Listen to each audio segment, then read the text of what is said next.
It's interesting to me. I don't know what political agendas are at work that are going after Senator Feinstein in that way. Former Speaker Nancy Pelosi claiming it is sexist to call for Senator Dianne Feinstein, who has not been able to come to a Senate hearing in 2 months, to resign. Well, now some Republican lawmakers are agreeing with her. Republican Senators Joni Ernst of Iowa, Marsha Blackburn of Tennessee are joining with Nancy Pelosi in that sentiment. Ernst telling Axios, quote, "If it were a dude, would they be saying you need to step down or you need to recuse yourself from a committee?" Blackburn saying, "I don't know if it's age discrimination, sex discrimination, but we do know they wouldn't do it to a man." Now, Ernst and Blackburn are probably just trying to stick it to the Democrats, but New York Democrat Kirsten Gillibrand also echoing that view.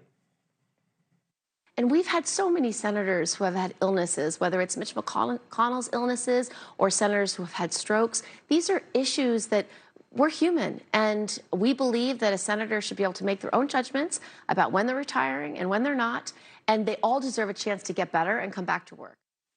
They are making their own judgments, but that doesn't tell you what they ought to do. But how did this become about her gender rather than her ability to serve? She's 89, has been out of the Senate for 2 months while still recovering from shingles. The all-important Judiciary Committee now can't move forward with confirming judges because the committee split 10-10.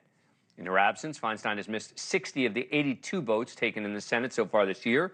25 were for judicial nominees. There are currently 12 federal judge nominees still awaiting votes in the Judiciary Committee, and the line is growing.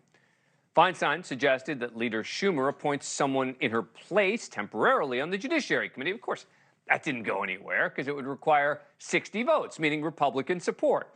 They aren't going to help Democrats with their dilemma. And look, we asked the same questions about Senator John Fetterman, a man, after he missed 6 weeks on the job while receiving treatment for clinical depression, a condition he did not reveal during the campaign. Fetterman returned to the Senate this week, but Feinstein is still out, and her return date is still unclear. But my point is, this isn't about sexism or even ageism. It's about, can she do her job? And right now, it's starting to seem like she can't. And remember, this whole recent debate requiring our political leaders, over 75, to prove their competency, well, that was raised by a woman. In the America I see, the permanent politician will finally retire.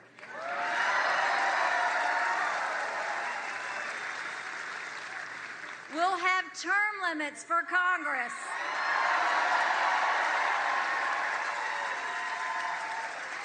And mandatory mental competency tests for politicians over 75 years old. Granted, she was taking a not-so-subtle jab at Donald Trump and Joe Biden. But while we're on the subject, there is a minimum age to serve as a senator, 30 years old. Is that reverse ageism? This whole sexism, ageism stuff just seems silly. It's about being able to come to work as one of 2 senators who represent 39 million people in California. Joining me now, Tamara Holder, women's rights lawyer who focuses on age discrimination and gender discrimination. She's previously testified on Capitol Hill on these sorts of issues. Good to see you. Thanks for coming on the show. Appreciate it. You really think it's sexist to call for Feinstein to either step down, to resign, etc.? Of course it is. I mean, let's just talk about this. You have Mitch McConnell, who is out for concussion.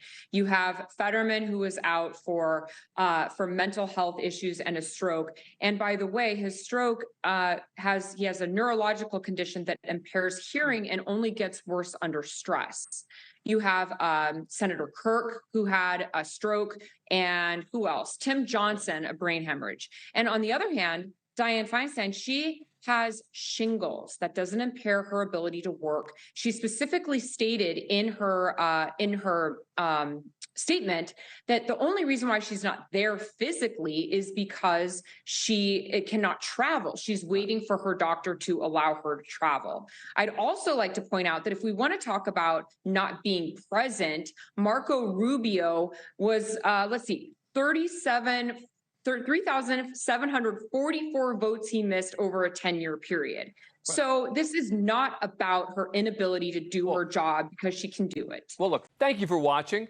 Go to newsnationnow.com to find NewsNation on your cable provider. And don't forget to click the red subscribe button below to get more of NewsNation's fact-driven, unbiased coverage.